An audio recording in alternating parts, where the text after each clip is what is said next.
कोल्हापुरात आज माजी गृहमंत्री आणि आमदार सतेज उर्फ बंटी पाटील यांनी पत्रकार परिषद घेत विविध राजकीय आणि सामाजिक विषयांवर भाष्य केलं।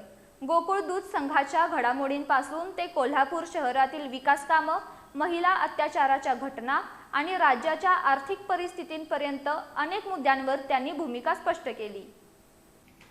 कोल्हापुरात झालेल्या पत्रकार परिषदेत आमदार सतेज पाटील यांनी सुरुवातीला गोकुळ दूध संघासंदर्भातील आपली भूमिका स्पष्ट केली। विरोधकांकडून होत असलेल्या आरोपांवर त्यांनी प्रत्युत्तर देत विविध मुद्द्यांवर भाष्य केलं। कोल्हापूर शहरातील विकास कामांमध्ये येणाऱ्या अडचणी, नागरिकांना मिळणाऱ्या मूलभूत सेवा सुविधांचा पुरवठा आणि प्रशासनातील अडथळ्यांवरही त्यांनी चिंता व्यक्त केली। राज्यात वाढत असलेल्या महिला अत्याचारांच्या घटनांवर बोलताना कायदा सुव्यवस्थेचा प्रश्न गंभीर बनत चालल्याचं त्यांनी म्हटलं। तसंच वारंवार निघणाऱ्या मोर्चांमधून जनतेतील नाराजी स्पष्ट होत असल्याचंही त्यांनी नमूद केलं। यावेळी राज्य सरकारच्या आर्थिक स्थितीबाबतही प्रश्न उपस्थित करत विविध योजनांच्या अंमलबजावणीवर परिणाम होत असल्याचा दावा सतेज पाटील यांनी केला। पत्रकार परिषदेत विविध चालू राजकीय घडामोडींवरही सविस्तर चर्चा करण्यात आली।